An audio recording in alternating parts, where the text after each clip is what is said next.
Once again, a very good morning to all of you. This is Abhilasha Nahata, your political science teacher. So today we are going to continue our next chapter of your chapter judiciary, and the topic name is judiciary and parliament. In our last class, we have discussed about judiciary and rights and how judiciary is very much important to protect the rights of the individuals, and how it protect our rights through various grounds and through various provisions mentioned in our constitution. Okay, so in this topic, this is such a very important topic. This is one of the very two portions of your chapters, you have also read about executive portion and the legislative portion also, legislative chapter also. And in today's topic we will discuss about the parliament only, which is the part of the legislative only. So judiciary and parliament, what is the relation between the judiciary and parliament, how both these sections, both these organs of the grounds, or both all the three organs of the government affect our life or affect the judiciary, and how judiciary affect them too. So as you all know, judiciary protect rights, ठीक है।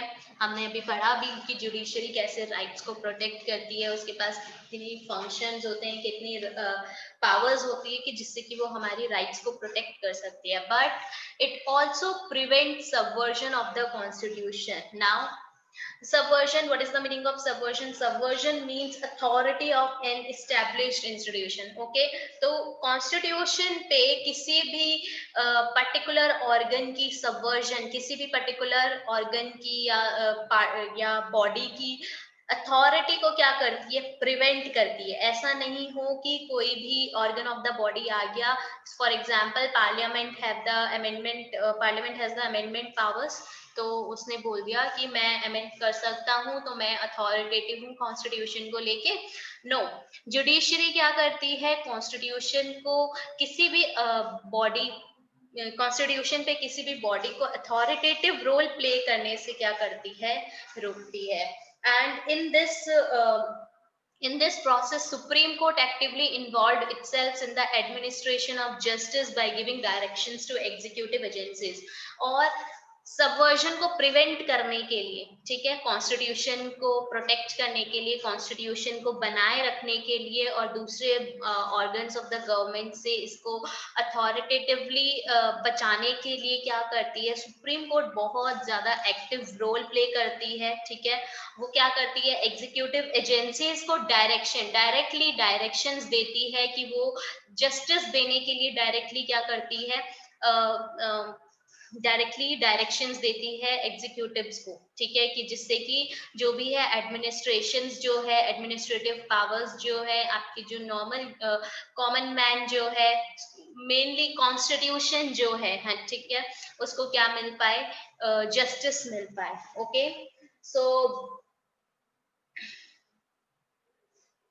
as you all know, areas that were considered beyond the scope of judicial review, such as powers of the president and the governor, were brought under the purview of the courts. ठीक है, president और जो governor है, ठीक है, उनके भी जो पावर्स हैं उनको भी क्या है, कोर्ट्स की अथॉरिटी के अंडर क्या है, चेक किया जाता है, देखा जाता है। कोर्ट्स, गवर्नर्स एंड प्रेसिडेंट्स भी कहीं ना कहीं क्या है, जुडिशरी को, जुडिशरी से आप बोल सकते हो कि सलाह लेते हैं, और कहीं ना कहीं वो भी क्या है, जुडिशियल रिव्यू में उनका पार्ट बनते हैं। बट जो जुडिशरी है वो क्या करती है, बहुत ज्यादा एक्टिवली इन्वॉल्व होती है कि जिससे कि कॉन्स्टिट्यूशन को, आपके कॉमन मैन को क्या मिले, जस्टिस मिले। और इसके लिए अगर कोई भी ऑर्गन ऑफ द बॉडी, ठीक है, एग्जीक्यूटिव अगर काम नहीं लेता है, आपने देखा जुडिशियल एक्टिविज्म कब आया, जुडिशियल एक्टिविज्म 1970s के टाइम, इमरजेंसी के टाइम पे, जब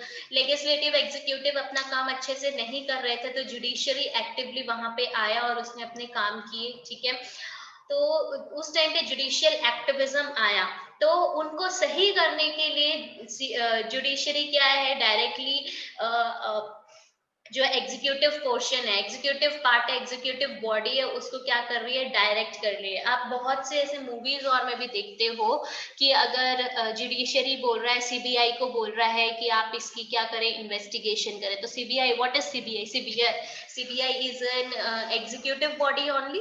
सो एग्जाम्पल भी है आपके बुक में गिवन भी है, it give directions to CBI, ठीक है, crime branch of India, to initiate investigations against politicians and bureaucrats, ठीक है, जितने भी ऑफिशियल आपके पॉलिटिशियंस हैं, जो ऑफिशियल गवर्नमेंट वर्कर्स हैं, बॉडीज हैं, उनके अगेंस्ट में, उनके अगेंस्ट में उनके लिए इन्वेस्टिगेशन करें, ठीक है। और ये डायरेक्ट जो डायरेक्शंस है किसके थ्रू दी जा रही है, ये डायरेक्शंस दी जा रही है जुडिशरी के through.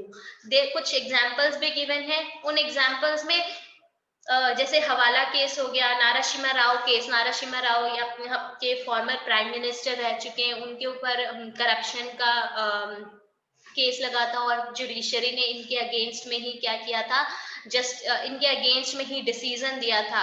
Illegal allotment of petrol pumps, की पेट्रोल पंप को इलीगली अलॉट किए जा रहे हैं, ये भी केस आया था। तो मेनली ये जितने केसेस हैं, आपको इसमें जाने की जरूरत नहीं है कि क्या केस है, कौन आदमी, कौन कौन थे, कितने लोग जेल में गए, या ये सब कोई आपको जाने की जरूरत नहीं है। Just go through its essence, की मेन एसेंस समझो कि जुडिशरी यहाँ पे क्या वर्क कर रहा है। जुडिशरी सीबीआई को, एग्जीक्यूटिव बॉडी को डायरेक्टली डायरेक्शंस दे सकता है, जिससे कि क्या है, जस्टिस मिल सके, चाहे वो कोई भी ऑर्गन ऑफ द बॉडी हो, चाहे वो कोई भी कॉमन मैन हो, ठीक है। सो ये these are some of the examples of the cases. Now after that, the Indian constitution is based on delicate principles of limited separation of powers and checks and balances। हमारा जो Indian constitution है किस principal पे based है? There are three organs of the government, okay, three organs हैं, और तीनों की क्या है, सेपरेट किया गया है। आपका लेजिस्लेटिव, एग्जीक्यूटिव एंड जुडिशरी, तीनों को ही सेपरेट किया गया है, तीनों की पावर को सेपरेटली बताया गया है, और तीनों ही एक दूसरे की पावर्स को चेक्स एंड, नॉर्मली जो एग्जीक्यूटिव और लेजिस्लेटिव पोर्शन है वो क्या करते हैं, चेक्स एंड बैलेंसेस करते हैं, ठीक है। आपने अपनी अर्लियर क्लासेस में पढ़ा है ये कि हॉरिजॉन्टल डिस्ट्रीब्यूशन ऑफ पावर्स में पढ़ा है कि three organs of the government जो है, they check and balance each other, okay.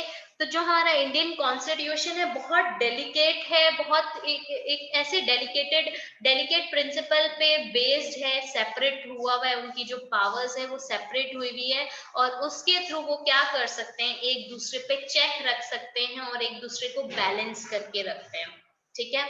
Now just look at this, the parliament is supreme in making laws and amending the constitution। Now just look at this legislative portion, three organs of the government है ये जो legislative है आपका, ये supreme in making laws, कौन बनाता है laws, कौन अमेंड करता है कॉन्स्टिट्यूशन को, लेजिस्लेटिव ही करता है। तो पार्लियामेंट क्या है, parliament is the part of the legislative only. So it is supreme in making laws and amending the constitution, amend भी करता है कॉन्स्टिट्यूशन को। After that, the executive is supreme in implementing them, whatever laws made by the legislative portion, legislative body, अब वो उन laws को implement करने की जिम्मेदारी या रिस्पॉन्सिबिलिटी किस पे है, उसको इम्प्लीमेंट करने में हेल्प करता है आपका एग्जीक्यूटिव बॉडी, ठीक है। एग्जीक्यूटिव्स जो हैं वो हेल्प करते हैं कि हम जो भी लॉज बने हैं, जो भी कॉन्स्टिट्यूशन में अमेंडमेंट आए हैं, वो लोगों तक हम इम्प्लीमेंट करवाएं, वो अच्छे से इम्प्लीमेंट हो सके। तो ये इसकी पावर है। Next, judiciary is supreme in settling disputes, ठीक है। बहुत इजी है, तीनों ही आपने पहले पढ़ रखा है, तो आपको पता है कि ये जुडिशरी का वर्क क्या है। जुडिशरी क्या है, डिस्प्यूट्स को सेटल करती है, डिसाइड करती है whether the laws that have been made are in accordance with the provisions of the constitution। जो भी laws बने हैं वो constitution के provisions के according बने हैं कि नहीं बने हैं। सो देखिए, देखिए बेटा, यहाँ पे एक क्लियर कट डिवीजन है पावर का कि पार्लियामेंट, जुडिशरी एंड एग्जीक्यूटिव में क्या डिवीजन होगा, उनकी पावर्स कैसी है, उनके जो अलग अलग क्या है, अलग अलग दायरे हैं, आप ये समझ सकते हो, अलग अलग सब्जेक्ट्स पे वो वर्क कर रहे हैं। ठीक है, इनकी पावर्स को बहुत क्लियर कट क्या कर रखा है यहाँ पे, बता रखा है कॉन्स्टिट्यूशन में। The judiciary has remained a recurrent theme in Indian politics, but फिर भी जो judiciary है वो इंडियन पॉलिटिक्स में एक बहुत ही बड़ा क्या बोल सकते हो, थीम बन के रह चुका है। कैसे थीम बन के रह चुका है कि अब जो बहुत से ऐसे पार्लियामेंट जो है, पार्लियामेंट और एग्जीक्यूटिव जो हैं, वो कहीं ना कहीं, क्योंकि जुडिशरी के पास आप देख रहे हो कि वो कॉन्स्टिट्यूशन में जो लॉज बने हैं, अगर वो अकॉर्डिंगली नहीं बने तो कहीं ना कहीं क्या है, जुडिशरी का क्या है, पार्लियामेंट के साथ मतभेद हो जाएगा। तो एक एग्जाम्पल भी है, एक एग्जाम्पल है आपका राइट टू प्रॉपर्टी का।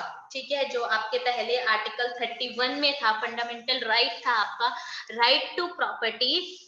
पार्लियामेंट वर्सेस जुडिशरी, ठीक है, पार्लियामेंट और जुडिशरी कब अगेंस्ट हुए थे इस राइट टू प्रॉपर्टी को लेके, कि उन दोनों के बीच में एक कॉन्फ्लिक्ट आ गया था राइट टू प्रॉपर्टी को लेके। क्या था ये, अभी देखते हैं। देखिए, the according to right to property, according to article 31, ठीक है, आर्टिकल 31 में पहले मेंशन था राइट टू प्रॉपर्टी। ठीक है, उसके according the central government can take away private property for public, not by article 31। एक article 31 जो आपका फर्स्ट अमेंडमेंट था, जो 1951 में आपका फर्स्ट अमेंडमेंट आया था, अमेंडमेंट एक्ट आया था, उसमें आर्टिकल 31A लेके आया गया था, जिसमें जमींदारी को अबॉलिश किया गया। और सेंट्रल गवर्नमेंट ने क्या क्या डाला, क्या अमेंड किया कि the central government can take away private property for public use by providing proper compensation. Central government में ये अमेंड किया कि ये जो राइट टू प्रॉपर्टी है, इसमें सेंट्रल गवर्नमेंट क्या कर सकती है डेवलपमेंट के लिए। ठीक है, उसने बोला कि अगर कंट्री में अब डेवलपमेंट करनी है तो कहीं ना कहीं हमें प्रॉपर्टी चाहिए होगी, लैंड चाहिए होगी, तो हम प्राइवेट प्रॉपर्टी को पब्लिक यूज के लिए ले सकते हैं बाय प्रोवाइडिंग प्रॉपर कंपेंसेशन। उस लैंड का, उस प्रॉपर्टी का हम प्रॉपरली आपको कंपेंसेशन देंगे। After that we can take your private property for public use. तो पहले तो जुडिशियरी ने भी बोला कि ओके आप अमेंड कर सकते हो, पहले जुडिशियरी ने बोल दिया था कि आप फंडामेंटल राइट्स को भी अमेंड कर सकते हो, या फिर कॉन्स्टिट्यूशन में कुछ प्रोविजंस है उनको भी अमेंड कर सकते हो। बट बाद में आके ये चीजें जुडिशियरी ने बोला कि फंडामेंटल राइट जो है वो बेसिक राइट है, आप उसको अमेंड नहीं कर सकते हो। बट आर्टिकल 31A के अकॉर्डिंग, ठीक है, क्या हुआ था, जो सेंट्रल गवर्नमेंट है, लेजिस्लेटिव बॉडी है, उसने बोल दिया था कि प्राइवेट प्रॉपर्टी, आप जमींदारी को अबॉलिश की गई और प्राइवेट प्रॉपर्टी को हम पब्लिक यूज के लिए ले सकते हैं। Judiciary upheld fundamental rights when parliament tried to amend the constitution. ठीक है, अब यहाँ पे जुडिशियरी ने फंडामेंटल राइट्स को अपहोल्ड करके रखा और कहा कि parliament tried to amend the constitution to enforce laws relating to acquisition of property. जब भी जो पार्लियामेंट है, जब अमेंड कर रही है कॉन्स्टिट्यूशन को कि हम आप प्रॉपर्टी को एक्विज कर सकते हो, ले सकते हो, तो उस टाइम पे जुडिशियरी भी क्या है, हमारे फंडामेंटल राइट्स को अपहोल्ड करके रखती है। But the court said that even through an amendment or fundamental right can not be abridged. पहले तो स्टार्टिंग में जुडिशियरी ने बोल दिया कि ठीक है, हम आप ठीक है, आप है ना फंडामेंटल राइट को भी अमेंड कर सकते हो, पहले बोला था ये चीज, पहले जुडिशरी थी पार्लियामेंट में। बट जैसे जैसे एक आपको एग्जांपल देती हूँ, फॉर द डेवलपमेंट, एक ये खेत है, ठीक है, नेक्स्ट ये वाला खेत है, अब यहाँ पे सेंट्रल गवर्नमेंट को क्या है, एक रेलवे लाइन डेवलपमेंट के लिए अब रेलवे लाइन बिछानी है। तो अब इस खेत वाले ने बोला ठीक है, मैं आपका अपना लैंड दे दूंगा, तो इसकी तो कोई प्रॉब्लम नहीं है। बट ये जो खेत है, ये जो फील्ड है, यहाँ के फार्मर बोलते हैं मैं अपनी लैंड कैसे दे सकता हूँ, मेरा तो राइट टू प्रॉपर्टी का अधिकार है। तब सेंट्रल गवर्नमेंट भी बोल रही है अगर हमें डेवलपमेंट करना है तो क्या हम पूरे इस प्रोजेक्ट को हटा देंगे किसी एक पर्टिकुलर एक दो पर्सन के कहने पे। तो फंडामेंटल राइट को हमारे प्रोटेक्ट करने के लिए यहाँ पे बहुत से ऐसे कॉन्फ्लिक्ट्स अराइज हुए थे, जिससे कि जो बहुत से लोग जो हैं वो अपने फंडामेंटल राइट्स के लिए क्या कर रहे थे, लड़ रहे थे। सो ये जो आप आर्टिकल 13 वर्सेस आर्टिकल 368 देख रहे हो, अकॉर्डिंग टू आर्टिकल 368 क्या कर सकती है, वो जो पार्लियामेंट है वो अमेंड कर सकते हैं, कॉन्स्टिट्यूशन में अमेंडमेंट कर सकते हैं, बट अकॉर्डिंग टू आर्टिकल 13, मतलब मैं बोलूं यहाँ पे जुडिशियरी के राइट्स मेंशन है और यहाँ पे पार्लियामेंट के मतलब लेजिस्लेटिव के राइट्स मेंशन है। तब जुडिशियरी और लेजिस्लेटिव में कॉन्फ्लिक्ट अराइज हो गए कि अकॉर्डिंग टू आर्टिकल 36 पार्लियामेंट क्या कर सकती है, अमेंड कर सकती है, बट अकॉर्डिंग टू आर्टिकल 13 जो जुडिशियरी जो है वो क्या करेगी, कॉमन मैन के राइट्स को, फंडामेंटल राइट्स को प्रोटेक्ट करेगी। ठीक है, okay. Now next is the following issues. बहुत से ऐसे क्वेश्चंस अराइज होते हैं, बहुत से ऐसे इश्यूज भी अराइज होते हैं at the centre of the controversy between the parliament and the judiciary, parliament और जुडिशरी के बीच में। जैसे कि आप सबके भी अंदर ये क्वेश्चंस आ रहे हैं कि मैम अगर राइट टू प्रॉपर्टी में हमारी प्रॉपर्टी अगर वो छीन ही सकते हैं, ले ही सकते हैं, तो क्या है इसका scope, what is the scope of right to property.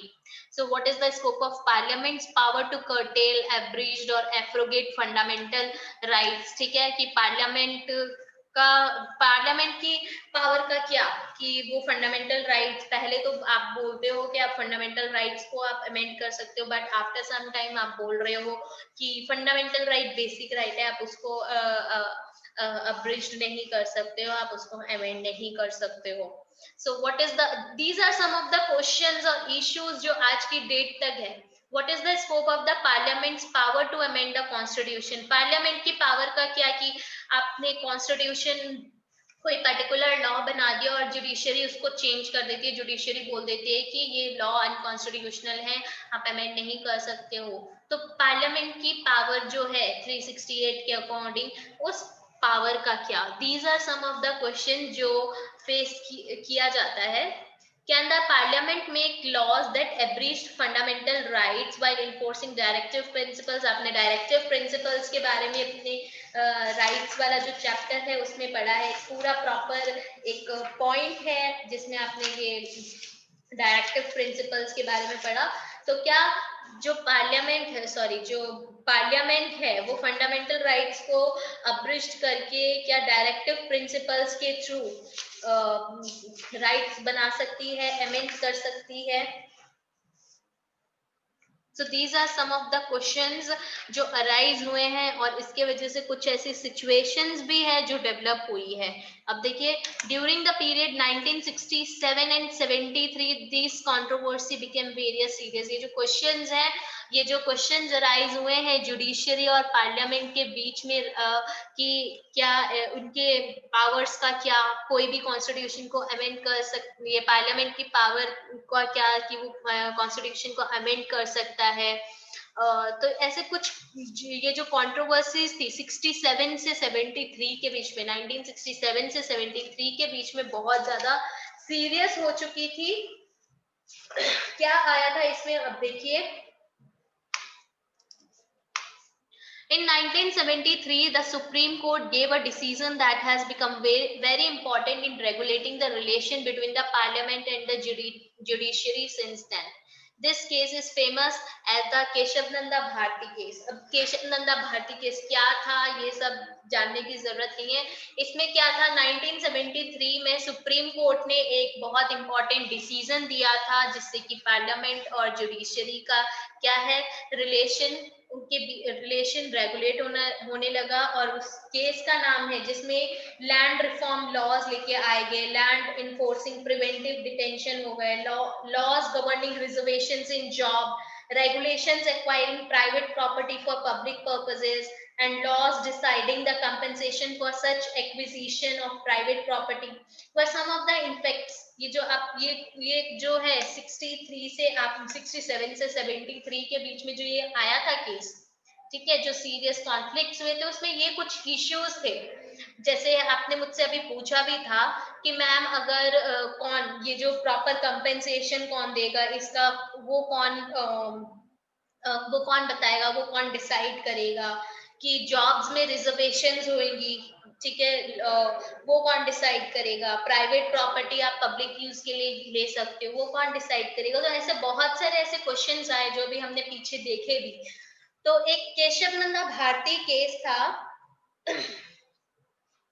Court ने दो जजमेंट्स दी, ठीक है, दो चीजें बोली। क्या बोला सबसे पहले? It said that the right to property, the disputed issue, यही डिस्प्यूट में चल रहा था उस टाइम पे, was not part of basic structure and therefore could be suitably apprised. जो राइट टू प्रॉपर्टी है वो क्या है, उस टाइम पे डिस्प्यूटेड इशू भी चल रहा था, और उन्होंने बोला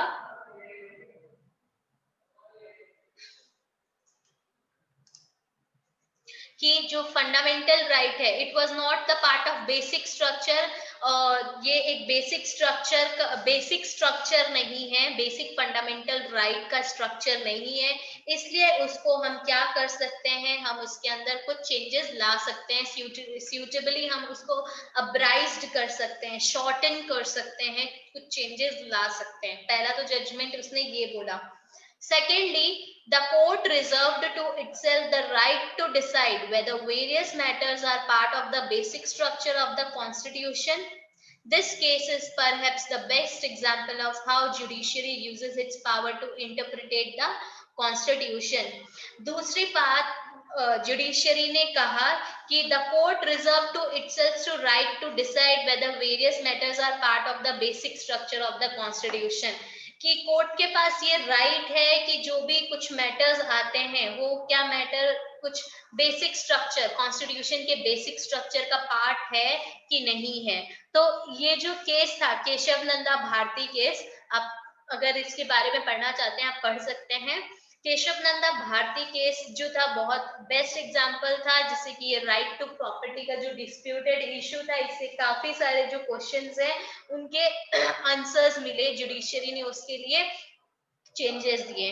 तो इससे भी काफी चेंजेस आए थे, कॉन्फ्लिक्ट्स आए थे लेजिस्लेचर और जुडिशरी के बीच में, ठीक है।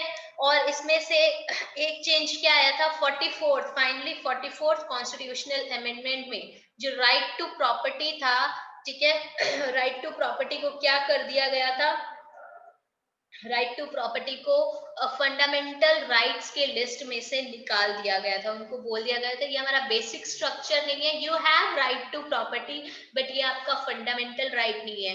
जो गवर्नमेंट है वो इस अपने डेवलपमेंट के लिए क्या कर सकती है, आपके प्रॉपर्टी का, आपकी प्राइवेट प्रॉपर्टी का यूज कर सकती है।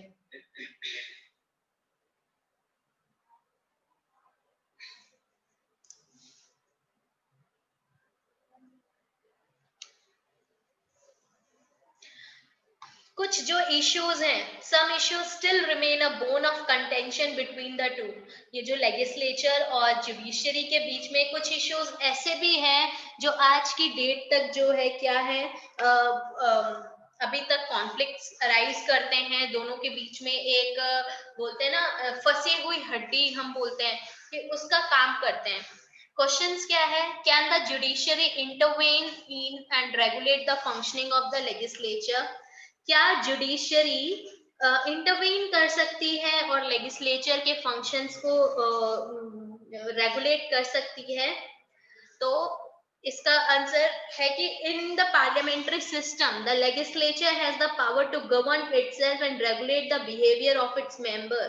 Thus, the legislature can punish a person who the legislature hold the guilty of breaching privileges of the legislature.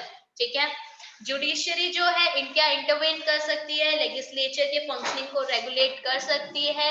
तो एक लेजिस्लेटिव का क्या पार्ट है पार्लियामेंट्री सिस्टम में कि लेजिस्लेचर जो है वो गवर्न कर सकती है अपने आप को। अगर उसके कोई भी मेंबर उसका मेंबर के बिहेवियर को रेगुलेट कर सकती है, उसको पनिश कर सकती है अगर उसका बिहेवियर जो है गिल्टी पाया जाता है, या फिर वो अपने जो भी पावर्स है उसका प्रिविलेज उठाता है, तो वो उसको क्या कर सकता है, पनिश कर सकता है। तो जस्ट लाइक दैट जुडिशरी के पास भी ये क्वेश्चन अराइज होता है कि क्या जुडिशरी इनके मैटर्स में इंटरवीन कर सकता है और लेगिस्लेचर को रेगुलेट कर सकता है उनके फंक्शनिंग में। Next, can a person who is held guilty for breach of parliamentary privileges seek protection of the courts?